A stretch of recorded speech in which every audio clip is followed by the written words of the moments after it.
I want to get all the hourglass dogs and see the secrets around them, right? I want to do that. If you guys want me to record and show y'all that, I want 20 likes on this video. I'm sitting at 120 likes on my inner reaction video. I'm sitting at 120 likes. That's what I'm sitting at right now. So, I'm sure you guys can get me 20 likes on this video at least to see me suffer, struggle, and rage, and curse, and yell trying to get those damn dogs. Because I'm not gonna lie, I've been trying to do that fucking parkour section off camera from this video right here. I've been trying to do that parkour section off camera. Oh my goodness. I hope it'll entertain you guys when y'all see how much I struggle, rage, and get pissed off. What the actual fuck? What up, gang? This is KenZerk, KenZillion, Zika Milligan, and Villain Finna Trilligan, and we are back on not playing video games. Okay, I said it in a post on YouTube earlier. Actually, yesterday. It's like 5 in the morning right now. I didn't go to bed. I just couldn't sleep, so I was like, shit, I'm gonna stay up all night, eat some shit, and then just record this, right? Thank everybody for the support on my inner videos. It means so much to me because I genuinely do fucking love that game so much. Like, I've got so much shit that I'm playing right now, and so I have to actually stop myself from recording. And you know, this whole YouTube shit is my dream. Like, that's what I wanted to do since I was a kid. I remember being a little ass kid, elementary school, like 3rd grade. I had my sister's old busted up Samsung phone. I still got that shit at my dad's house. I had my sister's old busted up ass Samsung phone. I downloaded some damn bullshit ass webcam app and PPSSPP, and I was making YouTube videos about Tenkaichi Tag Team. I remember that shit, bro. I remember when I first got my PS4, the first thing I did was start recording Warframe and Mortal Kombat X. Every time I see an influx of support and love, that shit just like dead ass like brings a tear to my eye. Y'all don't understand how fucking happy I was yesterday. Yesterday seeing all that love and support coming, all the comments and shit, everybody being engaged with me. Y'all don't understand how much that shit really meant to me. But and I could just watch a video, like, you know, explaining all the lore, but like, that's lame as shit. Let me find the lore. I want to do it myself. No disrespect to anybody that watched the video on the lore, you know. I was watching all the MatPat theories. But today, I'm gonna be MatPat. I'm going to be Matthew Pathru, alright? So, let's get into it. Well, let's see if we can find my video. Let's see if we can find my video. Manly Badass Hero, I fucking love you. The only reason I even knew there was a second route was because of Manly Badass Hero. Fucking love that guy so much. Cub Scouts has to go. I guess I'm just not up there yet, man. I guess I'm just not up there yet. Anyways, like I said, we already see Enna right here. Now, Joel G. This is first concept of this character made some months ago, inspired by the painting Girl Before a Mirror by Pablo Picasso. So let's go and actually check that out. What is Girl Before a Mirror? Let's see. Yeah, I definitely see the inspiration. I mean, come on, look at this. I definitely see the inspiration. I was actually talking to my friend about it before, that like, that Enna looked very like Picasso-esque, you know, like very Pablo Picasso type. We was talking about it before, cause I personally never had peeped it, but he did.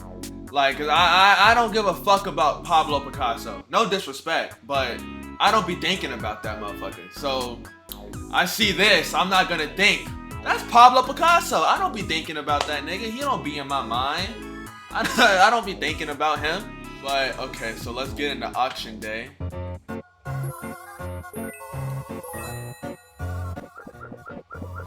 I think Extinction Party is where I'm really gonna start my theories. Cause I've already formulated some shit earlier before I started recording. Cause I was thinking about it, like just in my head, I was thinking about it and remembering. So if I remembered everything correctly, this is when I'm really gonna start forming my theories here. But let's see what auction day. Can't you hurry? We need to go find a spot. Ah, auction day. These are the utmost grand of days. This is going to be so. Awful. I think this is going to be the worst day of my life. Wow. Look at the crowd today, Ina. Everyone's ugly. Today's item must be...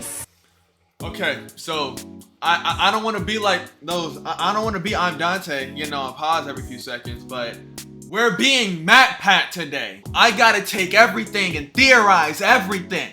I gotta put it all together. What's that one meme? What's that? Oh, that fucking, what it is, that meme where the dude's like this, like we gotta be like this. We gotta be like this, right? So, I just wanted to take a second to look at Anna herself, right? Not look at her, but like the two split personalities. The fact that she split into two people. I want to take a second to look at that. That is very interesting, right? I'm trying to put focus on everything. I'm also using the comment that I read before to kind of help me with my train of thought because that was very insightful. We have two sides, and you were going to look at the designs, right? We have two sides. One of them is very circular and smooth, right? Of course, besides a little parting there, you know, what keeps them separated. But one part is very circular, round, and smooth, it seems like. You see how the hand is like an actual hand, very human. The eye is curved and not very sharp, you know? Like, So. let's see how the eye, yeah, the eye is like lemon shaped, you know, it's more round. You feel me? It's soft. And then we have the other side that's sharp, jagged, edgy. You feel me? And each side kind of fits the personality, right? The smooth side is the normal or, you know, cheerful Anna, where she's like, let's go do things, pal. Let's have fun. Let's be jolly, right? And then the rough, jagged side is the sad Anna, who's always depressed, upset about something, and crying, right? And I hate, I'm finna be sounding like those white people that have been making rap lyric analyses. I'm gonna be sounding like them. But let's take a look at this for a second, right? Look at how the sad side kind of completely blocks out the happiness, right? I'm really paying attention. Y'all don't understand. I'm really paying attention. I'm paying the hell attention.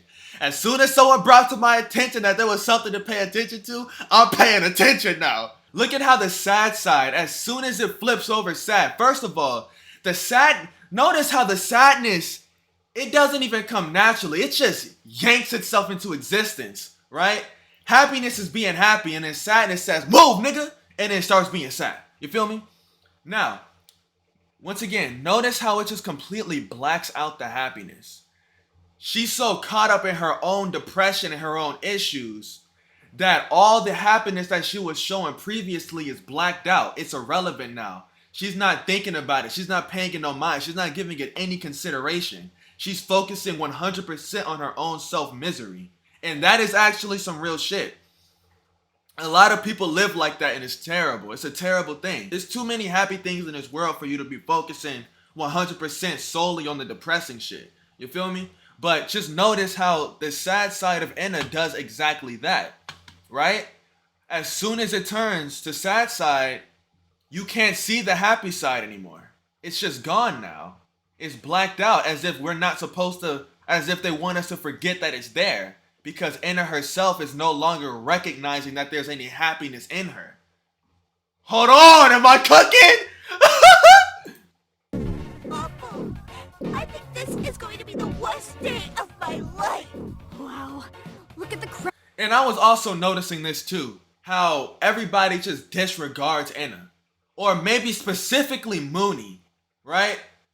I didn't want to say it before, but like, Mooney doesn't seem to be the best friend. You feel me? Like, she doesn't really seem to be the best friend because she just kind of disregards Anna a lot. Like, she's over here having a fucking, oh, this is gonna be awful.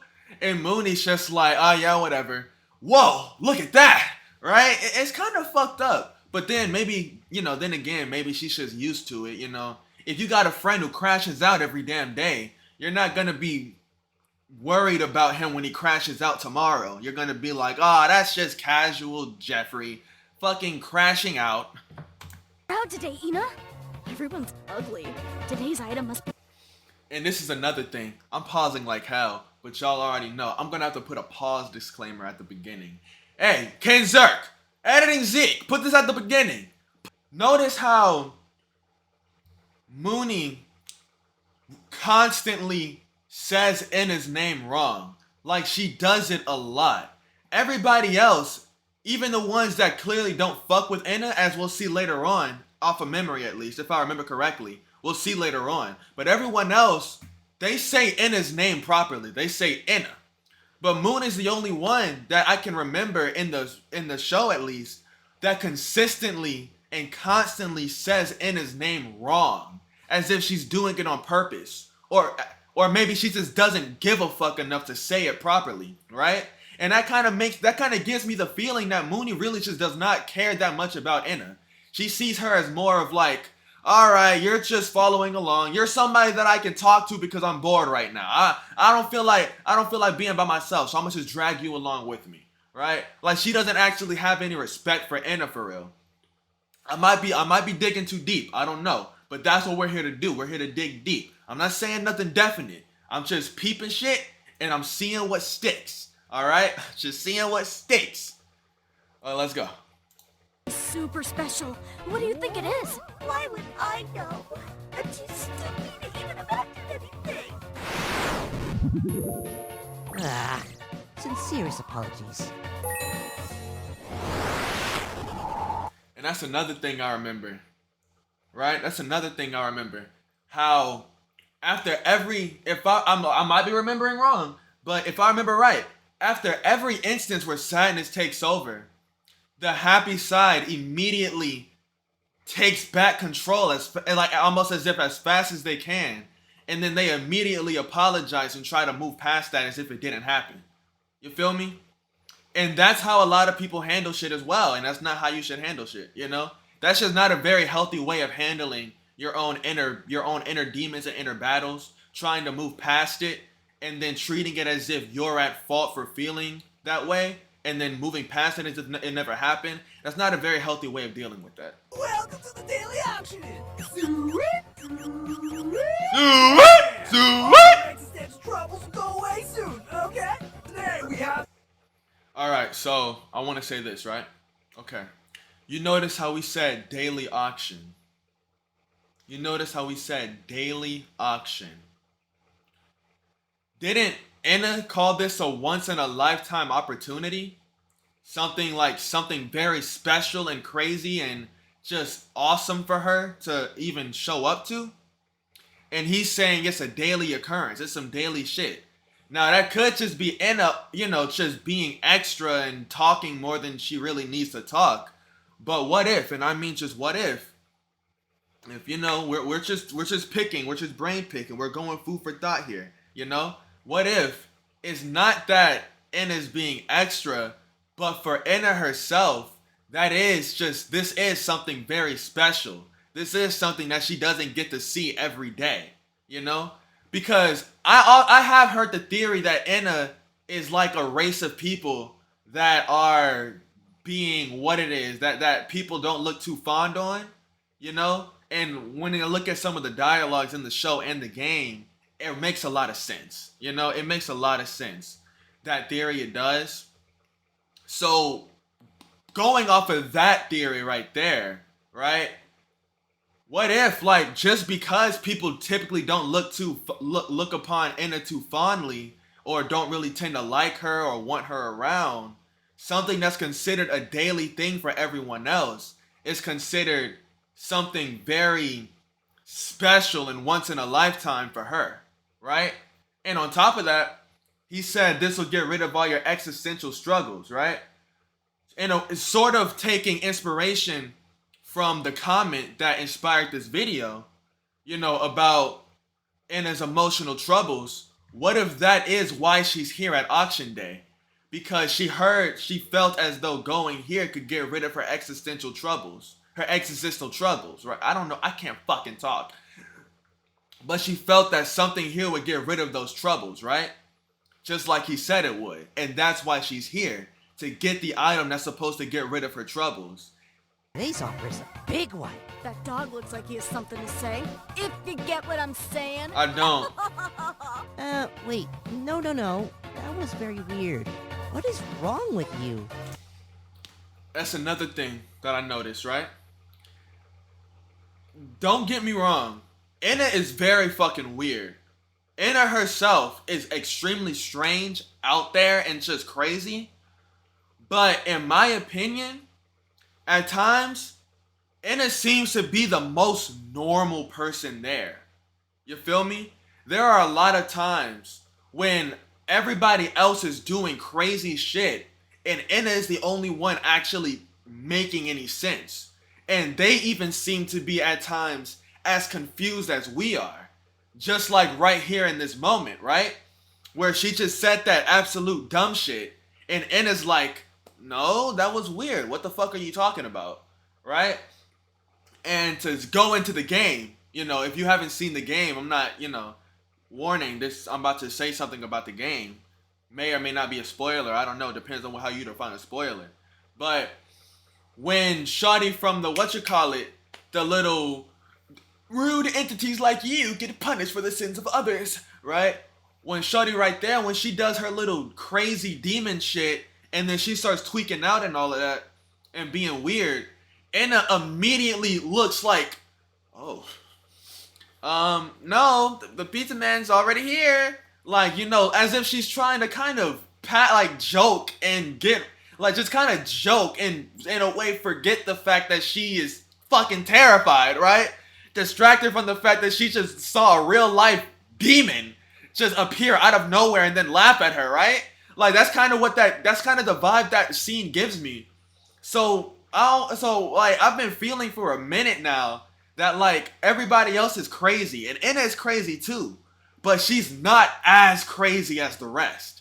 You know, she, like us, recognizes in a way that this world is just batshit fucking weird. You know, I've been feeling that way for a minute. 50 chocolates. Bitch cannot stand up straight. Fix your posture.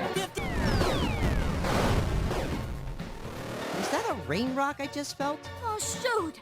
They're going to cancel the auction! Darn, life is so unfair. Ugh, rude! You should ask before doing that, you know. Come on, that's some bullshit, bro. But then, something else, right? You notice how, once again, going in the barbecue, in a dream barbecue, those rain rocks are actually very fucking dangerous, I'm pretty sure. Those things turn you into white people, and I don't think you want to be that. You get what I'm saying? If you know those white people things, those white things from Dream Barbecue, you don't want to become that. Right? You don't want to become that, because they always slumped out, looking crazy, doing fuck shit. Right? They're clear, like, there's some bullshit, you know? You don't want to become that. And those rain rocks are directly tied to turning you into those, if I remember. So, it's crazy to me that them motherfuckers just start dropping on people. And it's like, is that a rain rock? Damn, that shit crazy. And she just ignore it as if it's nothing. Just complete apathy towards the idea of that terrifying thing and possibly falling on her. But then that shit, but then, like, maybe the fear actually took over her. And that's why Sad Side came out and immediately vomited. Because in reality, that's actually a very fucking terrifying situation for her. And that's why Sadness didn't even say no bullshit. She just immediately threw up in fear. Right? Because, once again, that's just actually a terrifying situation to be in. Right? But you don't know. We don't know. We don't know. And then this fuck ass talking about some, rude. You should ask before you involuntarily throw up on the floor. Shut the hell up. Ugh, rude. You should ask before doing that, you know. I'm sorry. My stupidness never ends. And then the way that she apologizes and puts herself down for something that she can't even control because her friend got mad at her for it and told her off for it. Like, I'm sorry. I might be reading too deep into it. It might not be this serious, but it really gives me the idea that, like, you know, this shit just ain't, you know, but piggybacking off the theory that Inna is a race that people typically don't really like, you know. Mooney might not be an actual friend. She might just be a person that drags Inna along because she's decent company. And Inna's just like, hey, somebody fucks with me, so why wouldn't I fuck with them? Right? So the sad side immediately puts herself down for that shit. That's terrible. That's not good.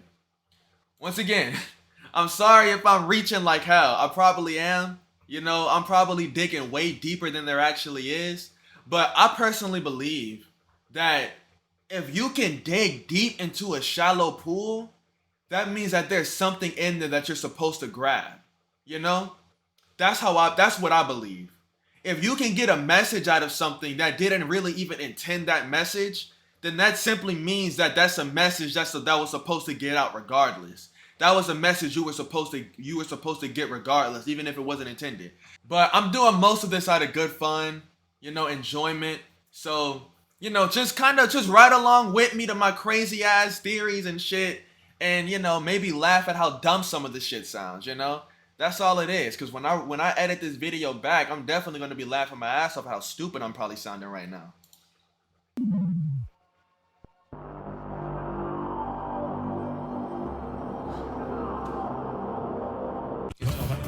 Fuck ass dog. Fuck ass dog, bro. Oh my goodness. I'm about to try and put this into a narrative, right? She came to the auction with Mooney because she felt as though she would find something there that would help her with her existential crisis, which would be her two sides, you know, her two opposing sides, and how they're constantly fighting each other. Ooh, I just had another thought. Okay, so you know how I talked about the sad side, right? How sad side does such a contrast. Even look at the color contrast, right? If you put white and black next to each other, white is going to fully stand out 100%, and you're going to immediately forget about black, right? Very opposed to the blue and yellow. So the sad side completely shadows out the happiness and completely shows off the sadness. Because in the sad side doesn't see any joy in the world, doesn't see any idea of happiness at all. That's just what it is, right? So, with that idea, let's look back at regular Anna when she's speaking her happy side, right? Speaking with her happy side. You notice how both sides are present? The sad side and the happy side is present? That's because the happy side possibly doesn't feel as though it should just completely block out the sad side, right? At this moment, who knows about later on? Looking at you, comment. Who knows about later on?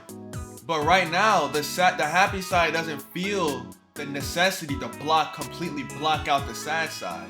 It feels a necessity to accept it and keep it there. You feel me? Or maybe at the moment they're not too deep into the idea of trying to, you know, fix their crisis or whatever. I'm having so much fucking fun coming up with these bullshit ass theories, man. I'm having so much fun with this. Theorizing about shit is always fun. Salutations, sir. May I please enter? I have some urgent information to communicate to my pal Mooney. Your exterior isn't up to our community's typical standards. Present a blood sample at once. So, that right there, right? Your exterior isn't good with our company's typical standards. So that makes me wonder, right? is that just blatant fucking racism? Or is he calling her ugly? And I'ma just say, it better be racism. Because Anna is not ugly. I would crack that shit immediately. I'm telling you now. I would crack that shit. Polygons be damned. I will take that fucking, I will take those sharp edges. That's just kind of, I was thinking about that before. Like when I first watched it, I don't remember if I said anything or not. But I was thinking it in my head, like, was bro just being racist or was he calling her ugly? Either way, that's a crazy thing to say. Present a blood sample at once. Oh, I felt woundness in that sentence, so... Yeah, she... What now? Are you gonna shoot me or something? Come on, do it! She's spazzing! But yeah, the sad side felt rudeness in that sentence. He said, your exterior fucking sucks, right? So she peeped that was low-key disrespectful. She peeped that shit and then immediately started tweaking the fuck out. Like, it was like, why you being me? Right? So, I feel like right now, what the dynamic actually is, while the dynamic at first might seem to be happy and sad, but I feel like the dynamic actually is that what we think is the happy side is actually the blissfully ignorant side, right? Blissfully ignorant to how much people actually hate them, right? Blissfully ignorant to all of to negativity in general. That's what that side is, blissfully ignorant. And then we have the sad side, we call it the sad side, but I think that side is like more overreactive in a way. Like yeah, I just like not overly aware, but sort of tunnel vision. You only see one thing, you know? Sadness only reacts or talks when it's something negative, right? And when sadness takes over, the other side, the happy side, is completely blocked out. That's because they only see depression. They only see negativity. That's why they can only react to negative things and react in a negative way. If you're picking up what I'm putting down, that's what that is. And because the sad side is aware of all the negativity, but it also only sees the negativity, they're like two sides of the same coin. The blissfully ignorant side is not aware of any of the negativity. And when they are aware of the negativity, they just move right past it and act like they just didn't fucking see the shit, right? Just like when Enna was questioning Mooney for being weird. She just was like, oh, whatever, what the fuck ever, right? And just moved on past it like it was nothing, right? The blissfully ignorant side just ignores all the negative shit. And the sad side focuses on all the negative shit. So I feel like the happy and sad, that's not really good, you know? The sad side has the tunnel vision towards all the negativity, and the happy side is completely and blissfully ignorant to all the negativity. That's what the sides really are. Oh, am I cooking? Am I cooking? We're not even a minute into the second one, and there's already 30 fucking minutes recording. But see how hard she tweaking the fuck out? Like, damn. We ain't never seen her spaz like this. Come on, do it! Immediately asking to be murdered because bro called her ugly or was racist or something, but immediately asking to be murdered. Good sir, your safety concerns are... And then he just completely just says, shut the fuck up. Listen, your concerns are valid. And you know what? That makes me wonder, right?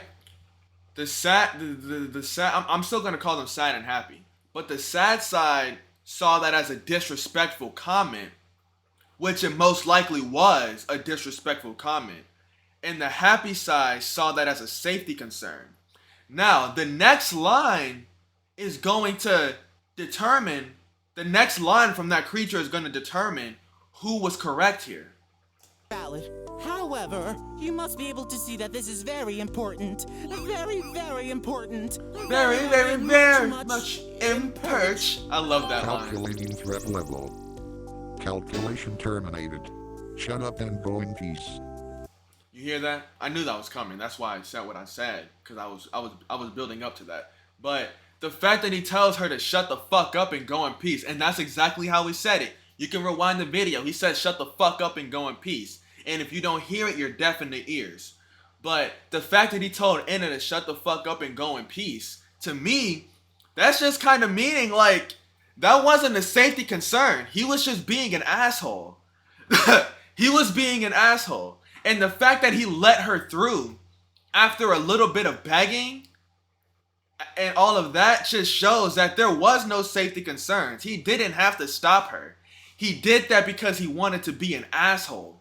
That's why he did it. Thank you. And he's just blissfully unaware. He doesn't peep that. She noticed it. That's why she got so depressed about it and started being sad and tweaked out like that. Because she saw exactly what was happening. She saw it exactly for what it was. And it depressed her.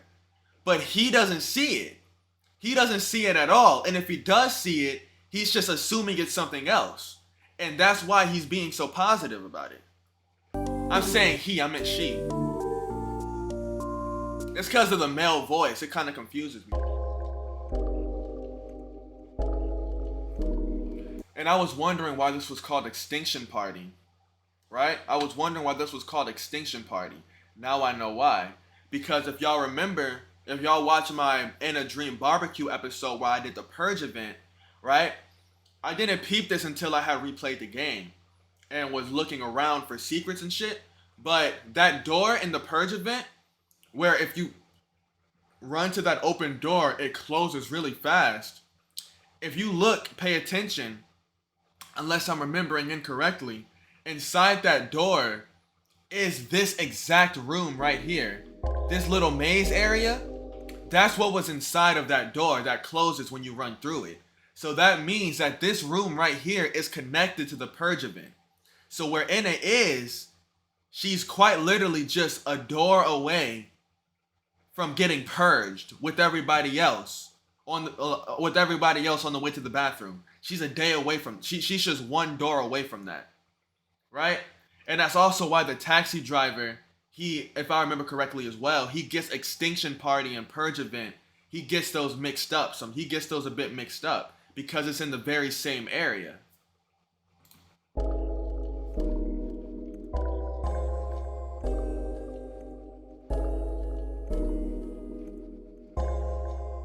And I also know that the translations for these were purposely mistranslated. So we're going to go to the wiki and we're going to see those translations. Right here. Oh, the merci. Oh, merci. Oh, merci. Fucking love how he says that shit, by the way. I already read the dialogue, alright? So I already have an idea of what it already was. Somebody left it in the comments and I read it there. And that also helped me spark a lot of theories. But we're going to let this play out. We're going to read it again.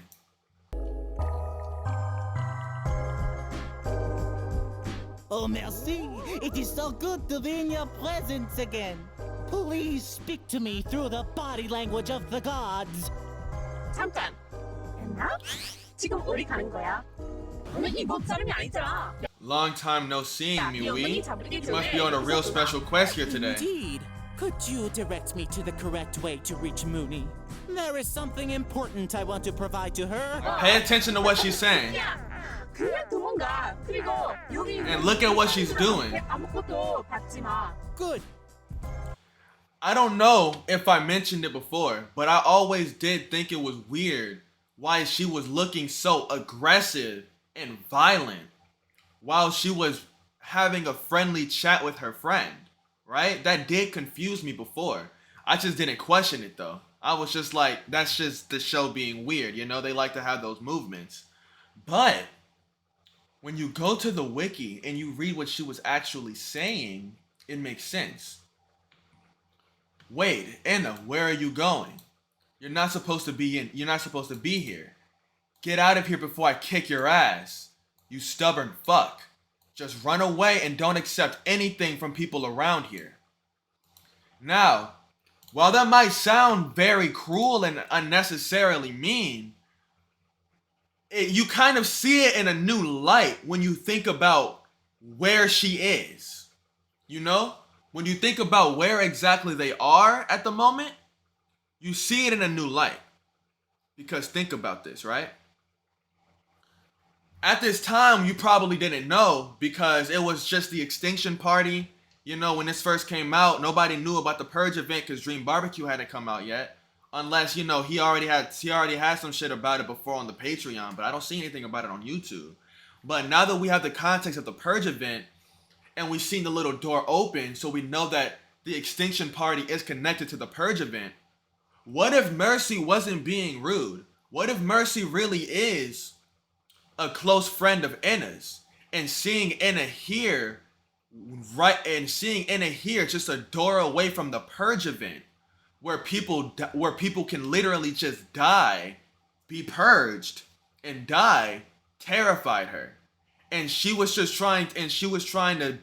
basically telling Enna, get the fuck out of here. Why are you at a Purge event? You're going to die. Right? And what else did she say? Let's see again. What else did she say? Just run away and don't accept anything from people around here. Think about that again. When you first, in Dream Barbecue, when you first go to the Purge event, right? When you first go to the Purge event, before you even enter the Purge event, what is the first thing that you're given? You're given some sort of juice and you drink it, you start tweaking the fuck out, and then you go in there and everything's weird and trippy. What if that's what she was referring to? She was saying, don't accept anything from anyone here, right? Because, you know, and just basic worries, like, you know, like if you have like a friend who you know is kind of a dumbass and they're at a public event with a bunch of strangers, you know, we're gonna worry about them. You're gonna be like, look, man, don't drink too much. You know, somebody offers you some substances, don't try them shits. You know, just be safe, bro. And when it's time to leave, make sure you call a taxi, all right? Make sure you call a taxi. Don't try to drive yourself, because I know you're going to touch something. Yeah? It's just that typical shit right there. Just worrying. And then notice how Enna just does not peep any of that shit, right? Am I making sense? Am I making sense? Hold on, am I cooking? Am I cooking? Damn, this shit bumping. Tummy rumbling. I just ate. Man, that shit ain't great. And then this nigga here.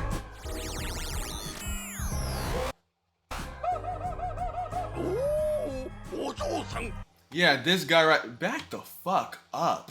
But yeah, this guy right here. So what we're gonna do? We're gonna go here again. Robert, that's his name. We're gonna go here again. And we're gonna have his. We're gonna listen to the dialogue, and then we're going to check what he actually says. お友達のことはお忘れなさい。この廊下で起こっていることはあまりにも恥ずかしいことだ。私たちの罪に汚されずにここから去ることを願うばかりですぞ。Evangelion reference. Enna didn't say anything about Mooney, and there was no way that he could have known that she was looking for Mooney. That she was looking for Mooney, because the only time she talked about Mooney or mentioned Mooney was talking to Mercy. And Mercy was on the other side of the portal. So there's no way he could have heard about that shit, right? So that's already weird. That already kind of tells me that Enna's just hearing whatever the fuck she wants to hear. So let's look at his actual dialogue. Young miss, what are you doing here? Please forget about your friends. The things happening in these corridors are too shameful for words. My only hope is that you leave this place before being polluted by our sins. Nah, okay. Okay, like, what are you doing here? Forget about your friends. Leave before you're polluted by our sins. And that's why he jumps into the cross, you know, like, you know, cross, Jesus died for your sins. That's a nice little reference, actually. I like that. That was clever.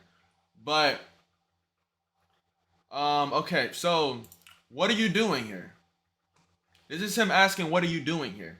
So he doesn't really know what she's doing here, but I'm sure he could put shit together, you know? Ina's friends with Mooney. He probably knows that Mooney is around here, and Mooney probably lives around here. So he's able to figure she's visiting Mooney after asking after asking why she's here, right? And then he figures to tell her, forget about your friends. Or, hear me out, maybe he still didn't know about Mooney. Let's look at the dialogue again. Please forget about your friends. The things happening in these corridors are too shameful for words. Mooney, get the fuck off my screen. He wasn't telling her, forget about your friends, because he knew that she was coming to visit Mooney. He was telling her to forget about your friends because, first of all, he calls her young miss. So he doesn't know who she is. That's a stranger to him. This is just a stranger. So let's look at this from the perspective of an older, wiser man who's seen shit talking to a young girl that he's never met before, right? He's telling her, please forget about your friends. The things happening here are too shameful. The way I'm interpreting that right now is this. He is assuming that this young lady is visiting friends, or she's at this purge event or this party with a bunch of friends. And he's telling her, hey, look, you don't want to be at this event. You don't want to be at this party because the things happening at this party is nothing that a young lady should be getting involved with. It's terrible things. And you should leave before... Once again, my only hope is that you leave before being polluted by your sin. Let's put this in a more realistic context, right? Let's say you're at a party and there's fucking, there's alcohol. There's all these different substances and stuff, right?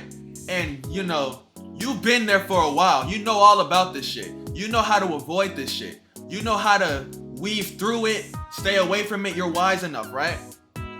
But then you see a youngin' there, somebody who clearly in your eyes looks immature and as if they're not as wise and accustomed as you are, and you start to worry about them. So you go to them and you tell them, hey, look, young person, young lady, young man, what are you doing here?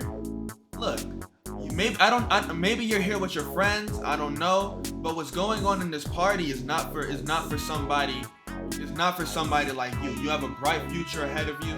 I'm sure you're intelligent. I'm sure you're this. I'm sure you're that. And this is not something that you should be getting into.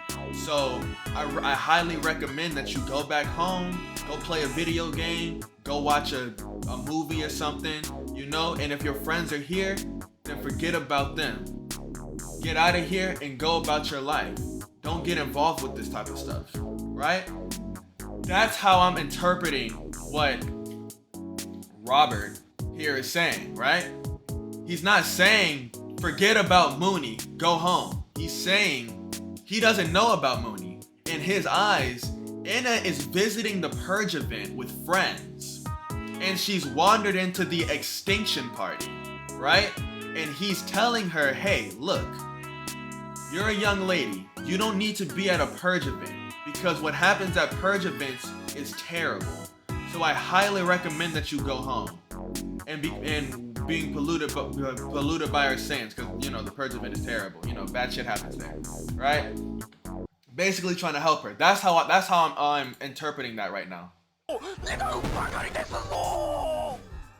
Good. Okay, now let's take that good, right? Okay, so that kind of confuses things for me, right?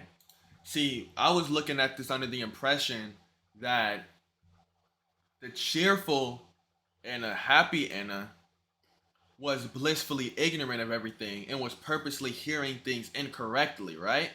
While the sad Anna wasn't getting a lot of dialogue because sad Anna saw everything for what it actually was. So they weren't getting a lot of dialogue, because if they did get dialogue, then they would, kind of see shit for what it is. And then, it would kind of spoil a lot of the surprises, right?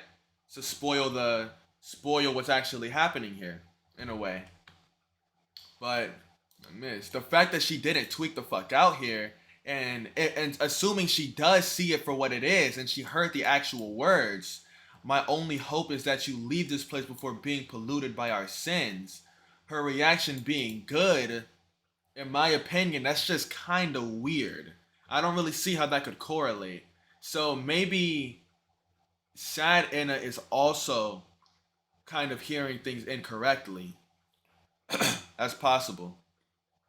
Or maybe good is a valid response to this statement, and I just don't understand why that would be. You know, maybe my language skills just aren't up there. You know, tell me what. Of course, look, I'm already gonna say this now. If y'all got theories and shit in the comments, let me know. All right, go on in the comments and tell me what y'all think about the shit. You know, like what y'all think about what I'm saying. What sounds stupid to y'all? What sounds believable to y'all? All of that, let me know. And anything that confuses me here that I'm not able to really explain, and if you have an explanation for it, whether it collides with my theories or it coincides with my theories, either one, let me know, because this is all about. I'm just here to have fun, and I'm just here to, you know, I'm just taking interest in something that I find really interesting, right? And then she goes into this fuck ass tunnel. This shit actually hurts my eyes. I'm not good with shit like that. She has something beckoning her. I wonder what that's about. She has something beckoning her to come on.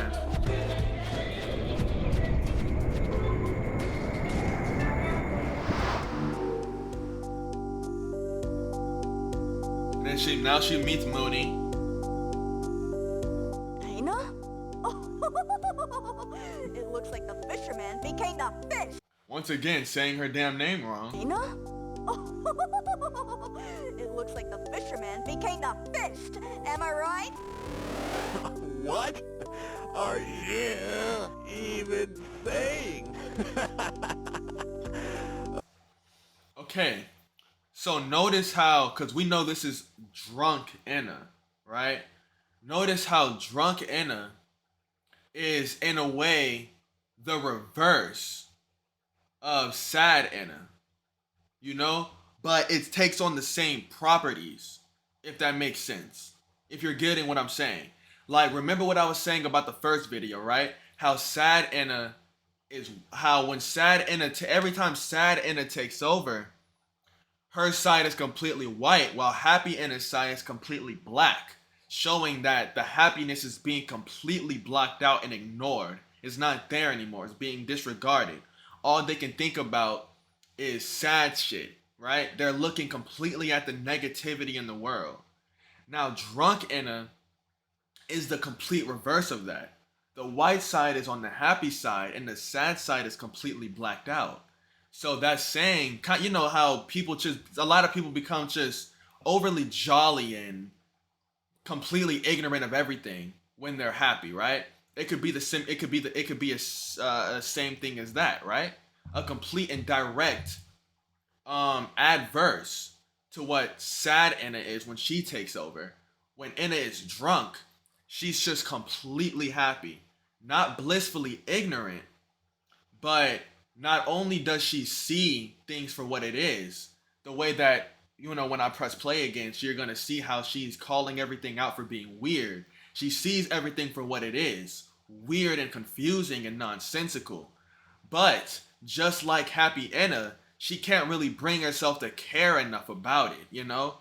She can only just laugh about it like a dumbass, like a drunken dumbass.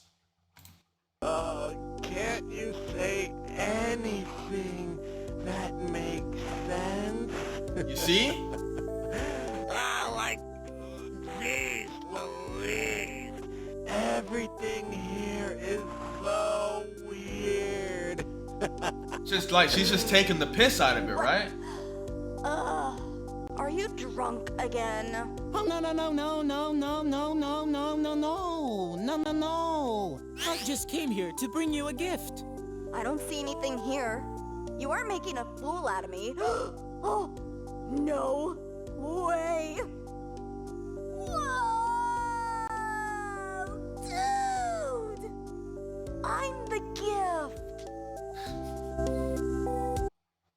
Now, while that could have just been a nonsensical joke, or it could have just been something sweet, let's press forward with what I've been saying about Enna, being really looked down upon, and Mooney being kind of, the way behind of Mooney.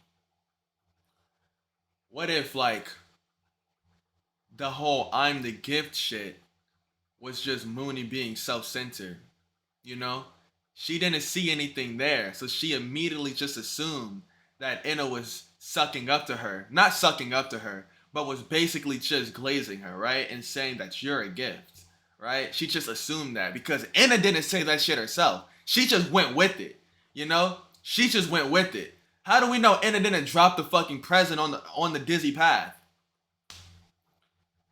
How do we know Enna didn't get drunk and drop her present while she was going through the dizzy path?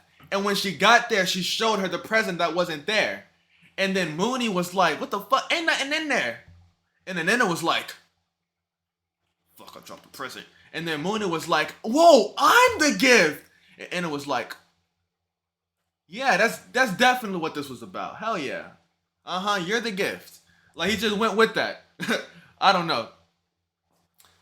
That one sounds like some bullshit. But, once again, I'm just talking to talk, man. I just like coming up with theories and shit. Now this is gonna be a long one. Holy fuck. Temptation Stairway. A whole 18 minutes. This is gonna be a long one. Hey, Ina. First of all, I pointed this out before. Shut the fuck up, Mooney. I pointed this out before, but this is the world with all those white people in a Dream Barbecue, where, once again, inner spoilers if you're not prepared, but I've been spoiling the shit this whole time.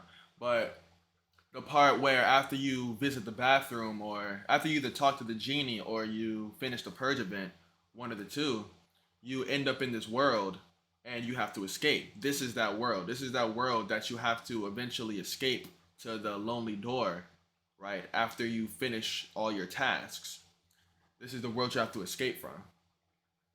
So that means all of these people here are rain rock victims. That, at least from my understanding, all of these people here are victims of rain rocks. They were caught up in the rain rocks and turned into the mannequins.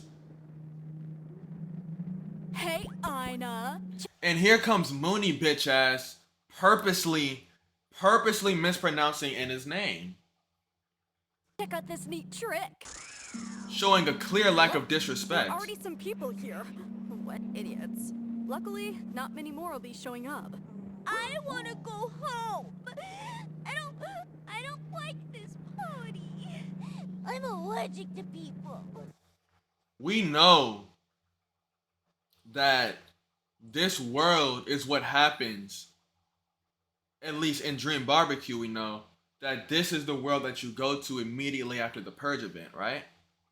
Like once you escape not immediately, but once you escape the purge event, this is the world that you go to, right? So when she's talking about the party, she's talking about the extinction party, right? Or she's talking about the purge event. Maybe she went through that shit and she knows what that shit is or something. So she recognizes completely what all these mannequins are and it bothers her. And that's why she's so scared to be there. Or she could just be being depressed and saying, I don't like people, get me the hell out of here. I don't like being in public. Could be one of the two. It smells like I'll finally be able to make my wish. Come on, Enna. Jenna. Come on, don't ruin my moment. I can heal. Showing a complete lack of respect for her friend. And then just completely disregarding Enna's worries. And her fears of being around people. But also notice this. Maybe it only happens when she's tweaking out. But the happy side isn't black anymore. And the sad side isn't white anymore. That's something. So maybe that contrast only happens when Enna tweaks the fuck out. Whoever reaches the top of the Great Runas and makes their wish first has to pay the debts of the loser. And then she just completely disregards everything Enna's talking about, and then springs on an involuntary, not involuntary, involuntary gambling offer to Enna, and then forces it on her. Mooney is a terrible friend. Oh my goodness. I'm sticking with this. Mooney is Satan. Mooney is Satan. She is the devil. She is the villain of Enna Dream. At the end of Enna Dream Barbecue, we're gonna have to find Mooney and kill her. It's getting hot in here. Your debts? That sounds awful. Now, peep this, right? Once again, it could be, right? It could be that the sad side isn't blocking out the happy side anymore because that only happens when she tweaks out. But that right there kind of tells me otherwise. The fact that what before was two distinct voices seems to be merged together now, even though she's saying sad shit. So maybe it's not that it only happens when she's tweaked out, but at this point, they've kind of merged in a way. Enna is kind of sad. You know, the happy side of Enna has been sort of downed now by the sad side. The sad side is kind of bugging the happy side. It's downing the happy side.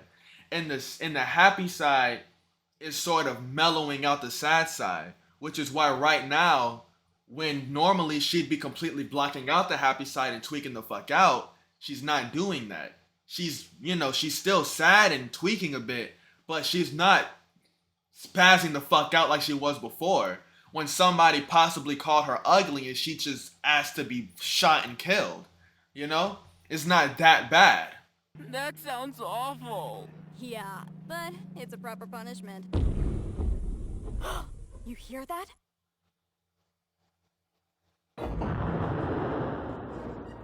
I think I saw that motherfucker, but I don't remember. I think I did. Ugh. So it goes. Oh, no. I can't go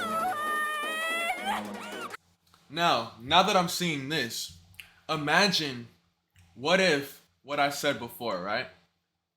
What if what I said before was right and the happy side was being sort of affected and forced to see shit properly by the sad side, see some of the negative by the sad side, which is why the voices were merged.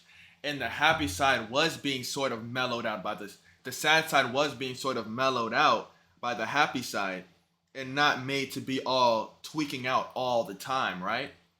Or maybe that was just the sad Enna's attempt to try and be more happy, try and be more positive, instead of always being negative, right? That's why for once she wasn't blocking out the happy side, because she was actually making an attempt to try and see some positive. So she was keeping it there. She wasn't completely blacking it out.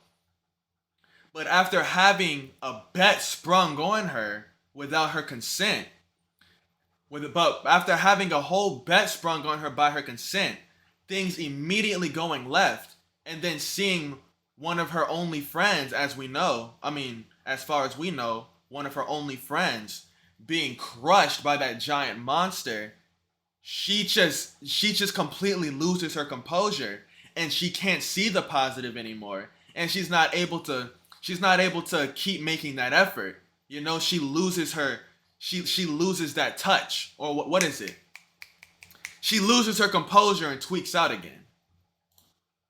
I wanted to, Daddy. Which is why now, immediately after that, she's officially tweaking out and the happy side is blocked off again. Or the happy side is blocked off again, right? And it's just the sad side being shown. I can't go on. I wanted to, Daddy. Thing. Someone, please. Damn!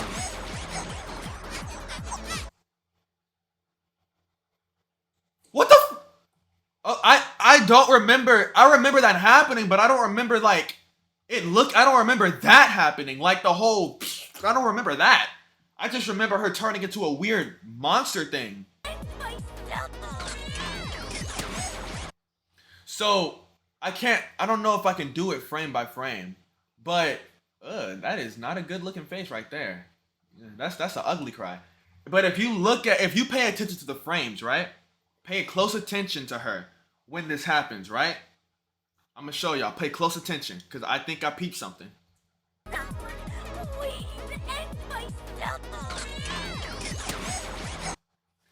You see how the yellow or the happy side kind of melted, right? And then broke away to the side. And then it just left the sad side there. Just that's all sadness right there. That's completely the sad side. And what further supports this idea is the fact that the entire face is now blocky. Both hands are blocky. You know, look, if you look at it, this side is blocky, this side is smooth. Now, both sides are the exact same. They're both really blocky. Like I said, the sadness was rough, blocky, edgy. The happy side was smooth and round and all of that. There's no more roundness. It's all blocky. It's all edgy, rough. So this right here is all sadness. The happy side broke apart and left. Probably sick of her shit, you know? Like, I'm about sick and tired of your fucking crying. Get the hell away from me. That type of shit, right?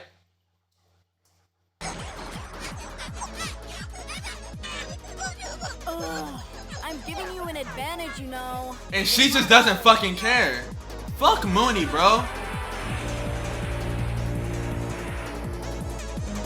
Now, the fact that we're moving on regardless, I wonder what that means, that we're moving on as if we know what we're doing. Is it possible that the happy side broke apart and shit and is dragging the sad side with her? Or is it possible that the sad side is just going along with it because they feel pressured to, even though they really don't want to do it? They feel pressured to hurry up and do it. Then she meets the frog. This guy's funny as hell. Yeah, my intro. It was And she's just crying in the background. very impressive. Stunning. I suppose you're here to save the youth. Nice weather. And then all of a sudden, they're one whole again. So we saw the happy side break apart. And then the frog just beat the dog shit out of Enna. And now all of a sudden, they're one whole again. So what we're going to do, I'm not making sense of that situation at all. What we're going to do, we're going to go here. Japanese dub. Fuck it. What we're going to do, we're going to go here. And we're going to see what happened, right? Okay, the once happy side of her body has now completely melted off and she's shifting to her full sadness form. Yes, like I said. Enna covers her brain face, though a tantrum. Okay. Now, what happened with the black frog? Let's see. Continues to interrupt and throw her tantrum to revert Enna back, rapidly kick her, turn back to normal as she speaks via her happy side. Okay, so basically the frog with those kicks put basically fused the happy side back together with the sad side, making her normal again. That's basically what had happened there. Okay. That's interesting. That's interesting. But that kind of makes me wonder, right? In the first place, when the happy side broke apart, because it didn't seem like it was forced out. To me, the way it looked like it got sick of her shit and just dipped out, right? But it is possible that the sad side was just tweaking out so bad that it completely rejected the happiness, right? It completely rejected all the happiness, completely, not blocking it out or ignoring it, but rejecting it in whole. But it's also possible. But what it looked like to me, at least, was that the happy side just fucking left. Like less than the sad side rejecting the happy side departed from the sad, tried to depart from the sadness.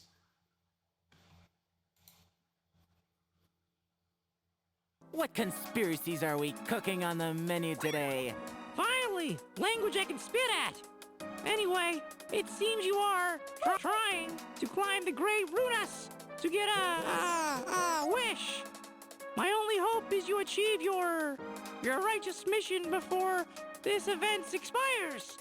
Verily, you preach true, honest words. I will watch over your quest from here. Climbing makes me itchy. Now, I'm not saying the frog is a liar, alright? But the fact that the happy side takes over again, and then they immediately say, you speak true, honest words, right after asking about what conspiracies are cooking on the menu, and, you know, shit like that, just taking what the frog says for face value, all of that, and just immediately saying, like, everything you're saying is true and honest. In my eyes, like I said, I might be reaching, but in my eyes, that's kind of supporting my idea that the happy side isn't just happy, but it's blissfully ignorant. It's purposefully ignorant so that it can remain happy, while the sad side can't help but see anything but negative shit, and that's why they're always depressed and sad. Plus, you know, it's fun to watch all the bodies falling. Notice how the happy side just completely ignores that morbid ass shit. I'm horrendously sorry. But I've been assigned to a secret mission, and I ought to make haste. Now, notice once again, like I was saying before, right? How before the sad side started tweaking out, their voices were kind of merged together while the sad side was saying some sad shit. Kind of, in my eyes, signifying that they were both in a yin and yang position in a way, where before the happy side would only say happy shit, the sad side would only say sad shit. But that time their voices were merged together and you could hear the happy voice while the sad side was saying sad shit, right? And that kind of made me wonder, like, the fact that you could hear the happy voice while she was saying sad shit, and you could see that the sad side wasn't completely blocking out the happy side like she normally does. That was making me wonder if the sad side was trying and making an attempt to actually see happiness, and the happy side was being, in a way, forced to see, to not be so ignorant and see the situation for what it actually is. You feel me? That's what it kind of made me think here. And a situation like this kind of works for me, right? Because think about it. Blissfully ignorant. He pulls up and he's like, hey, want some treats for this beautiful event? A blissfully ignorant nigga would be like, I got 3 seconds. I would love some treats. It probably won't take long anyways. I would love some treats, right? But he's sort of merged with the sad side now, or the aware side, right? So instead of just going with it and ignoring ignoring their present situation and their urgency, right? They're aware of how urgent the situation is. So coupled in with the sad side, using the sad side, or as I say, the aware side, using the sad side's voice and merging with his own voice, you know, they go back and forth on this. They say, no, I've got urgent business to take care of. Because they are aware that this is not something, because this is something that they can't be ignorant about. They have to get there. They have to take care of this, right?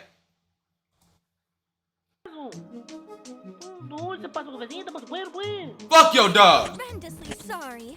But I've been assigned to a secret mission, and I ought That's to so make fucking haste. adorable. To run? To run? To run? To run? To run? To run? Yeah, she hears to run and she's like, oh yeah, fuck all that shit. I'll stop for some Turan.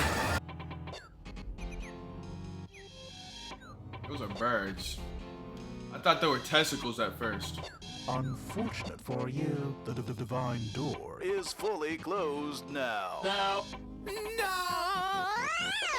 Must I assume there is no escape from these lands until that door opens? Well, how much longer until the next celebration? Years. That's a lot! And notice how this is the first time, and that's what I can remember, where we see her. I'm sorry, I keep referring to the happy side as him, but when we see the happy side actually, like, outright kind of, what's it called?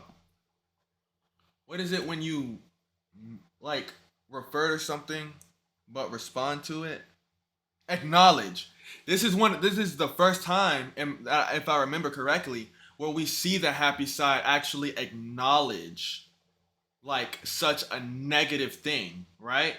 The fact that actually questioning if she'll be able to get out of there, and then asking, but keeping the happy and positivity that it's known for, asking how long it would take to get out, and then when hearing that big number, it goes back. It takes a bit of that awareness, that realism from the sad side, and kind of understands that it's in a bit of a shit pickle by saying, "That's a lot."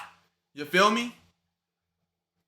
Until the next celebration. I just got a comment. Hold on. I just got a comment. So, on my what is even happening first time reacting to Enna video, right now I just got a comment from Gloomy Fish. It says, "I heard if you watch the series, you'd be a little less confused about what's going on." Whoever told you that was lying, laughing my ass off. Okay, funny how I'm recording a video right now, making sense of all the episodes with wild theories. Wild theories. If you watch this video, shout out to you, Gloomy Fish. That's a lot. Nevertheless, I will find a way to reach the great runas and make my wish. But keeping that positivity, of course. Like, nevertheless, I'll figure something out. Because even though, like I'm saying, at this moment, I'm believing that the both sides have taken a piece of each other. They're merged a bit. They're accepting each other, right? In a way. So even though the happy side is indulging the realism of the sad side by saying, "Damn, that's a lot," they're also maintaining their happy and positive and somewhat blissfully ignorant side by saying, "Oh well, I'll still figure something out. I'm gonna get my wish, ha ha ha." Completely ignoring the fact that their situation is basically supposed to be fucking impossible, and the fact that this isn't even something they wanted to do in the first place. So still being blissfully ignorant for the sake of being positive, but having that small bit of realism to understand that this is indeed a bad situation. I have a bet to win. And that? Completely followed up, supporting my idea, the fact that the sad voice is speaking for the happy side as well. Your way to our great Runas. Runas. The holy code behind you. You will fail. Fail. Like the rest of them. Like the rest of them. And for the next episode, I'll kind of want to keep that in mind. What he said, that you will fail, your wishes will never come true. I want to keep that in mind.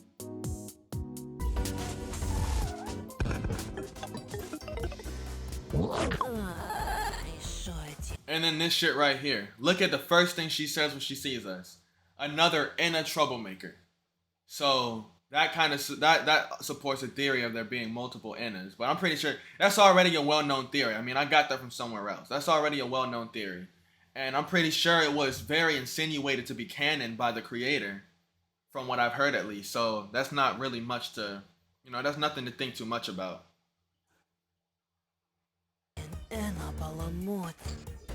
Погоди, наш великий Рунас уже не дает гороскопе. Dare I ask you for some private time with the famous entity? Тише, тише, сублякш. Никто не пройдет. Великий Рунас был бы очень... So, horoscopes. A lot of people use... I'm not too into horoscopes. I know that my sign is a Leo, but that's about all I know about horoscopes. I don't know much about it. I don't know much about horoscopes. You know, I'm Christian, so I don't really believe in none of that. I do believe, from my minimal knowledge on horoscopes, that horoscopes are known to be sort of used for reading the future in ways. Like, people might be like, hey, I might be like, hey, I'm a Leo. So what do you think tomorrow's going to be like for me? Do you think tomorrow's going to be a happy day? You think it's going to be a sad day? You think tomorrow's good and good is going to happen? So the fact that she sees an inner troublemaker, and she immediately assumes that it's looking for a horoscope, right? She immediately assumes that this inner troublemaker is finding the great Runa for a horoscope reading. Insinuates that maybe Innas before, or other Innas currently, or this Inna specifically, has come here plenty of times, a few times, or before, to get horoscope readings from the great Runas for whatever reasons. Maybe to help with an existential problem that might have something to do with their emotional instability of their happy and their sad side. I think I got those mixed up, but who fucking cares? Y'all get what I'm saying. Возможно, ты выиграл эту войну, но проиграл битву. And I remember I made fun of this line like hell, but you may have won this war, but you've lost the battle. Since I've already reacted to this and the next one, this makes sense to me now. He might, like, who knows? Like I said, I might be reaching. But now that I know what happens at the end of this, and I know what happens in the next episode, this feels more like foreshadowing than just a character saying something goofy because it's wrong. This feels more like foreshadowing. You know? Like, he won the war. He made his way. Like, she won the war. She made her way there. But the battle that she's fighting, the battle that she wants to win, she's lost that. You know, like, she's not gonna get it. She's not gonna get what she wants.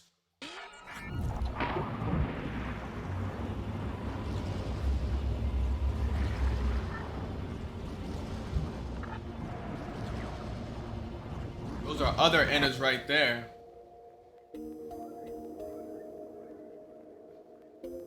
Maybe that's why the other guy before said that she was going to fail, right? Because he has already led Innas in the past to the great Runas and told them where to go. And those were those Innas that he led there. And that's where they ended up. And he understands that they didn't make it. So that's why he was warning us so heavily that we probably wouldn't make it out.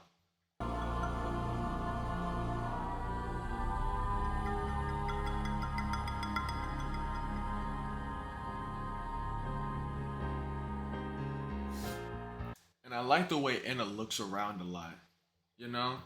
I like the way Enna seems to look around a lot, as if asking, like, as if wondering to herself, like, what the fuck is this shit actually? You know? Like, naturally, Enna knows what this is. Enna's somewhat accustomed to it. But if we're going off of my theory that Enna does see the world as somewhat weird, like she seems to, in my opinion, then when she's looking around, there's a good chance that she is wondering to herself sometimes, like, really, what the hell is all this? You know?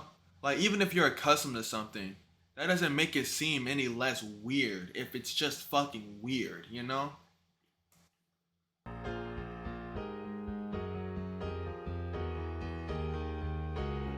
And that kind of helps with the whole idea that this kind of helps with that idea too.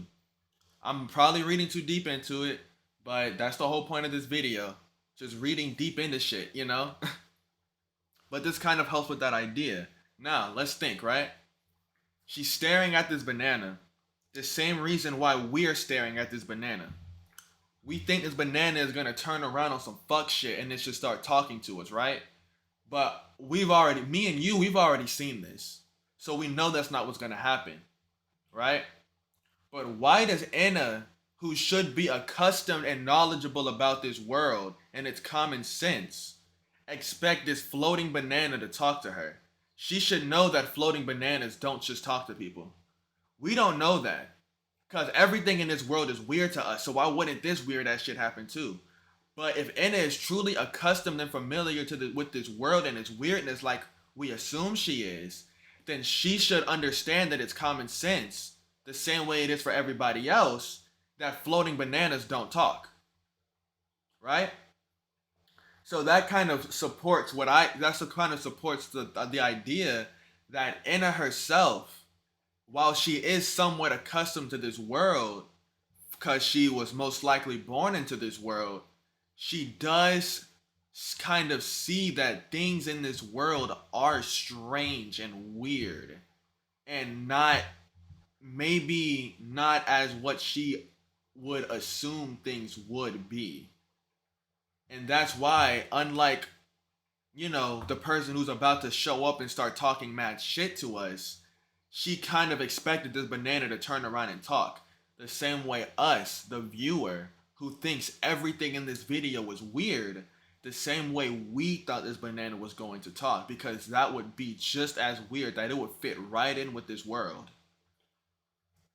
なんでそんなにバナナ見てるの？あんたそれ好きなの？悪趣味ね。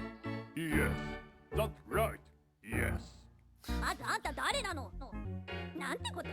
それはあんたと違う味だけど。You're all living a lie! あ、まあ、あんたは合格できるでしょうね。私はあんたのこと好きじゃないけど。Y'all see how he just tweaked out right there? That sad side is getting to him. That's her. That sad side. That those two sides are really merging together for real. Not merging together like, not like that.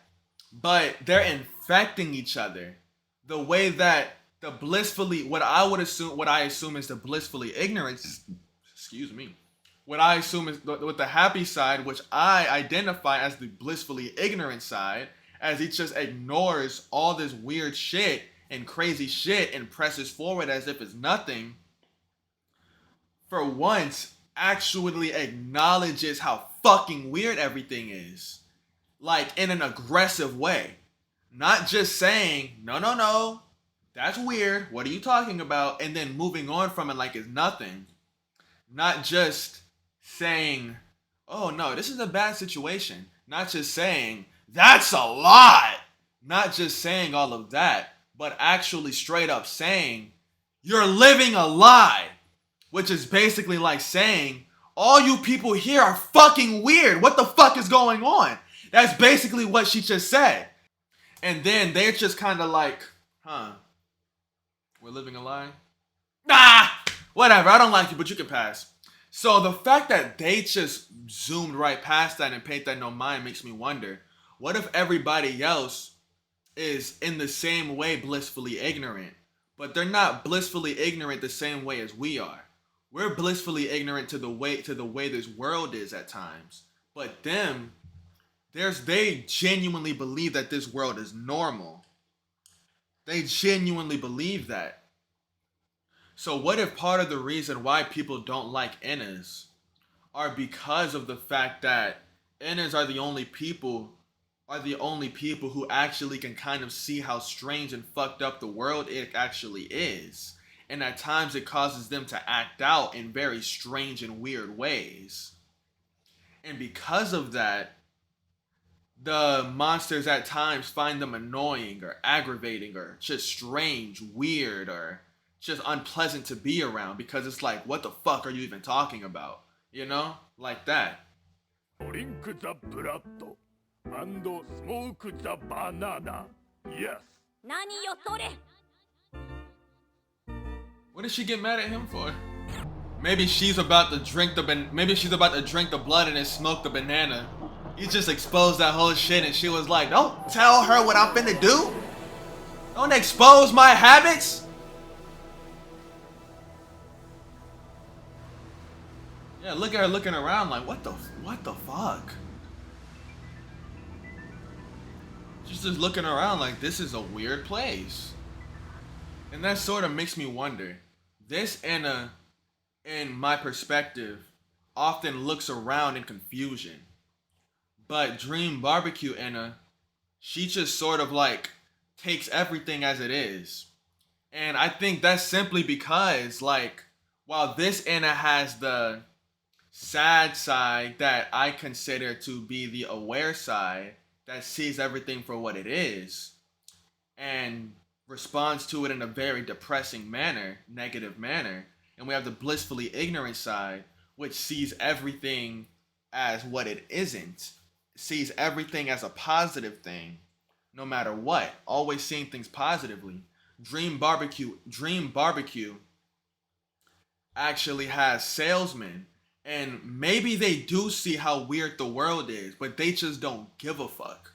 Because salesman is only worried about making money and then working, and then Mean Anna is only worried about getting shit done, yelling at people, and going home.